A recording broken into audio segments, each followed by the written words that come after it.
Over the years, we have had thousands of requests to help people win voting competitions for money. These online contests are everywhere, and today we want to talk through the most common ways these systems can be gamed and cheated so you don't get fooled into wasting your time.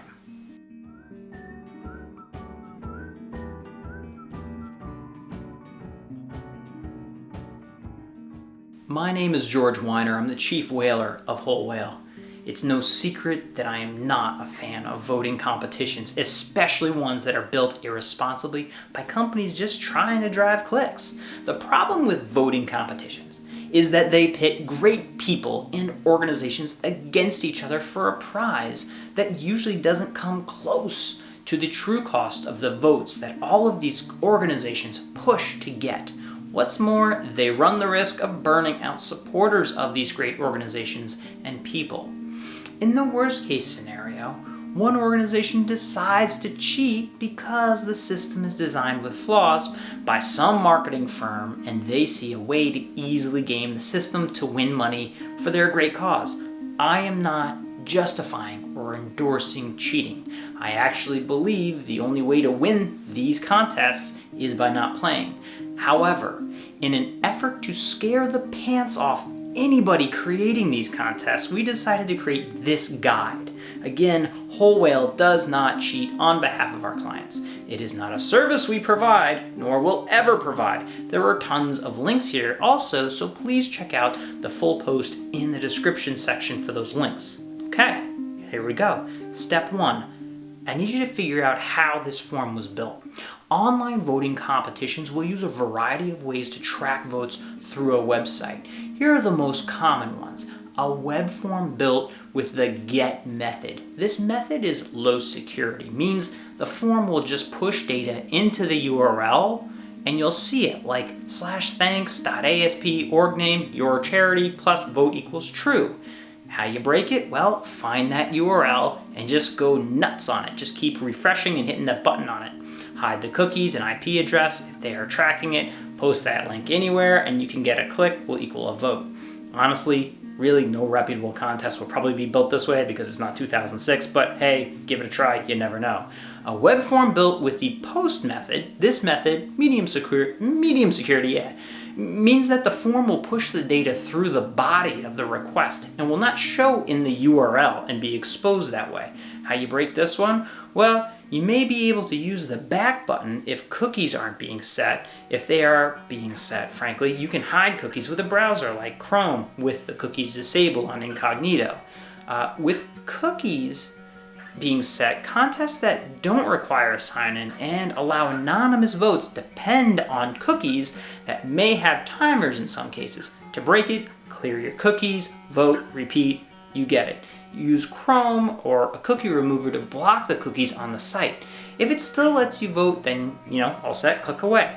The Brave.com browser also has very good privacy protections that'll block this type of tracking.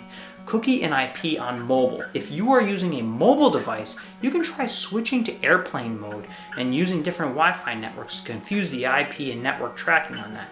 With IP, sometimes you can use the IP to determine location and voting. You can use a proxy server or a local VPN or hotspot shield.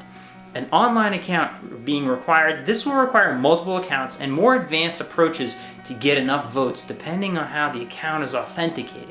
It may not be possible to automate mass voting in this scenario.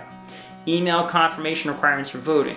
This is the most common system I see. It requires an email to be confirmed from the inbox with a link to the record vote.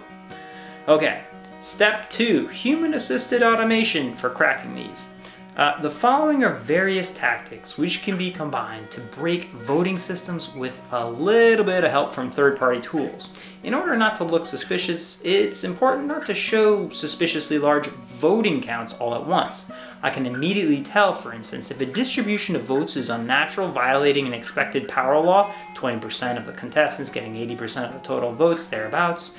In one case, actually, we did spot this in a contest where one of our clients was considering joining, and we advised them not to participate. We later found that several articles showed how that exact contest had been cheated in order to win.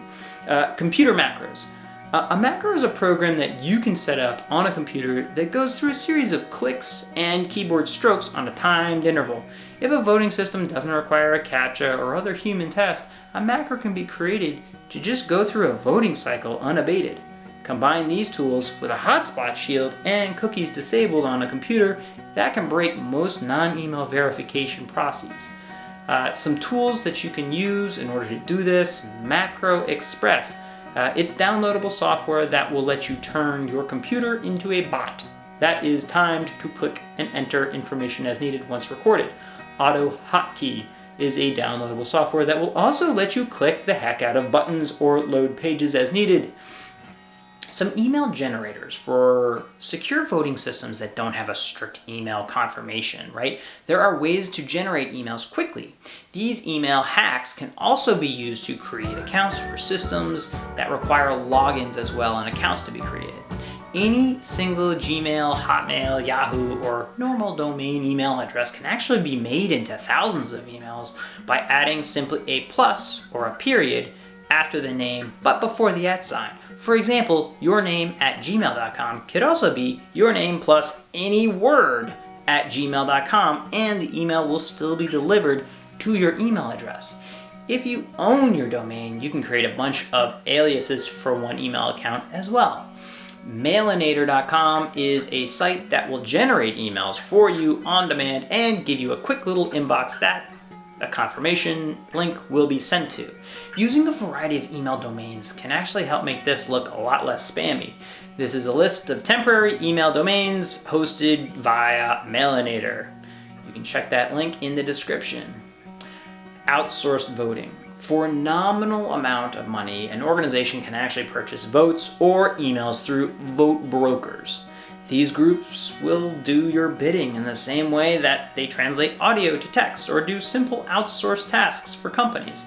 Technically, it is against the Amazon Turk policy to pay workers to vote, which is great. However, you can still hire someone on a site like Upwork, frankly, to build a script that could use the above tactics.